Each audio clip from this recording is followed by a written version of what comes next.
Welcome back to STL TV Live. I'm Vern Fuller. Joining me in the studio is author Dan Killeen. Tell us why you wrote a children's book.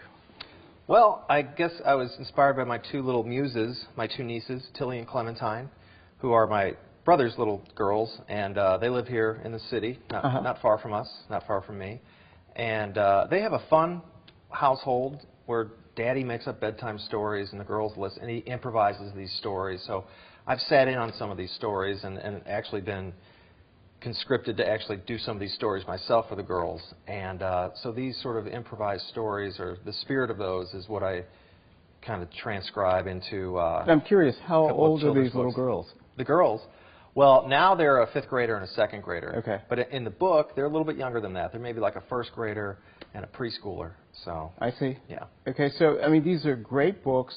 Thanks. The illustrations are fantastic. Well, thanks, Vern. Who are you targeting? Well, I do a lot of school readings, and when I go to those, it's usually kindergarten through 4th grade. Okay. So at the lower end of that spectrum, even if they don't read very well, they can tell by the illustrations what's going on. And of course, at the upper end of that, they can read everything and get it all. So, but even pre-K can enjoy it a little bit. But basically, 4th grade is the top layer. Awesome.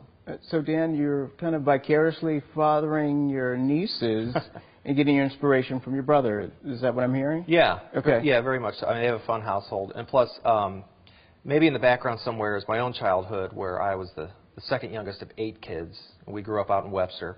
And so, you know, with 8 kids, that's a lot of chaos and fun. Right. So that bounces around in my head as well and probably ends up on the pages. So, awesome. Yeah. And you've done this for how long now?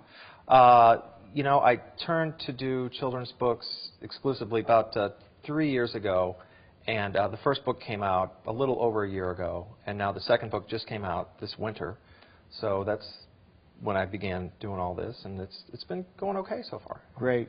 What is the overall message that you want the children to get, either from your first or second book? Is there a theme or a message or spirit of something you want the kids to feel or think about? Well, I don't know if there's an overall overt, heavy-handed moral to the books.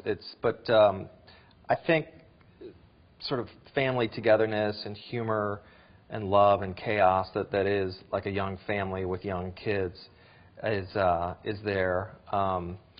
In the first book, they just happen to be there together on a night where Mommy is away at a meeting and Daddy's there to take care of the girls on his own, and so he tells them a story and gets them ready for bed, and but then he locks himself out. And so the girls, so I suppose to answer your question, it's more humorous than a big moral, but there's a lot of positivity to it and family togetherness. Yeah. One of the things I love just from looking through it, I see illustrations that remind me of St. Louis. Is that a coincidence? Yeah. No, you're spot on. In these books, I like to have St. Louis kind of subtly in the background. So, for instance, in the first book, it looks like one of the old Benton Park, Soulard, Lafayette Square type neighborhoods with the nice brick homes.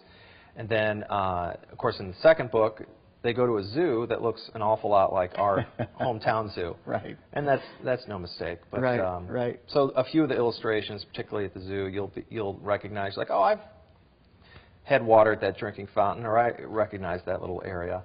And in future books also, I think they're going to go sledding on Art Hill, or you know, there might be some other little local scenes going on. Awesome, awesome. You know, you've got diversity in the characters that I see. Is that intentional, or? Well, sure. Yeah, I mean, when you create a crowd scene, it's as diverse as our city is. Sure. So that's what you want to represent, and so it's you know, it's just very natural. Plus, it's, you know, as the artist and the colorist, you're kind of making decisions not just on people's clothing color, but I suppose on their skin color. So right. It's good to, of course, you know, have it look like what the real world sort of is. So, fantastic, yeah. Awesome job. We need to take a break. When we return, we'll have more with Dan. We'll be back with more STL TV Live after this.